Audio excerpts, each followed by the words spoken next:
ನೀವು ಸುಮ್ಮನೆ ಪ್ರಯೋಗ ಮಾಡಿ ಬೇಕಾರೆ ನಿಮ್ಮ ಮನೆಯಲ್ಲಿಯೇ ನೋಡೋ ದೃಷ್ಟಿಕೋನ ಅಷ್ಟೇ. ಇವರು ನಮಗೆ ಆಗಲಾರ್ದವ್ರದಾರತ್ತು ನೋಡೋಕೆ ಶುರು ಮಾಡಿರಿ, ಮನೆಯೆಲ್ಲ ಕೆಟ್ಟು ಹೋಗುತ್ತೆ. ಸಂಶಯ ದೃಷ್ಟಿಯಿಂದ ಮನ್ಯಾಗ ಹಿಂಗೆ ಕಾಲು ಹಾಕ್ರಿ.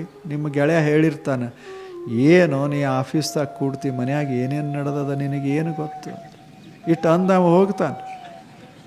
ಇವನ ತಲೆಯಾಗ ಶುರುವಾಯಿತು, ಮನ್ಯಾಗ ಏನೂ ನಡೆದಲ್ಲ, ಅಡುಗೆ ನಡೆದದ ಅಷ್ಟೆ. ಆದರೆ ಇವನ ತಲೆಯಾಗ ಏನೇನು ನಡೆದದ ಅಂತ ಅಡಿಗೆದ ಅಷ್ಟು ಬಿಟ್ಟು, ನೀರಿಂದ ಅಷ್ಟು ಬಿಟ್ಟು ಏನೇನು ನಡೆದಿರಬೇಕು ಅಂತ ಶುರು ಮಾಡ್ದ.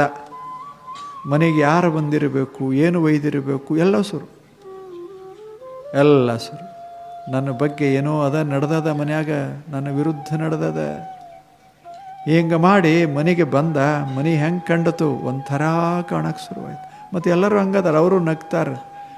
ಅದೇ ನಗುವಿನೊಳಗೆ ಇವ ಏನು ತಿಳ್ಕೊಂಡ, ಇದು ಮ್ಯಾಲಿನ ನಗು, ನಮ್ಮದು ಹಾಳು ಮಾಡಕ್ಕೆ ನಿಂತಾರೆ ಇವರು. ಹೆಂಗೆ ದೃಷ್ಟಿ. ಸುಮ್ಮನೆ ಮನೆಗೆ ಹೋಗ್ರಿ, ಮನೆಯೊಳಗಿರೋರು ದೇವತಾ ಅಂತ ನೋಡಿ ಕ್ಷಣವೇ ಮನೆ ಸ್ವರ್ಗ ಆಗಿ ಬಿಡ್ತದೆ ಅಷ್ಟೇ.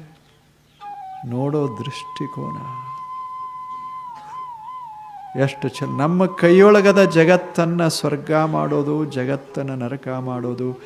ದೇವಲೋಕ ಮರ್ತ್ಯ ಲೋಕವೆಂಬುದು ಬೇರಿಲ್ಲ ಕಾಣಿರು.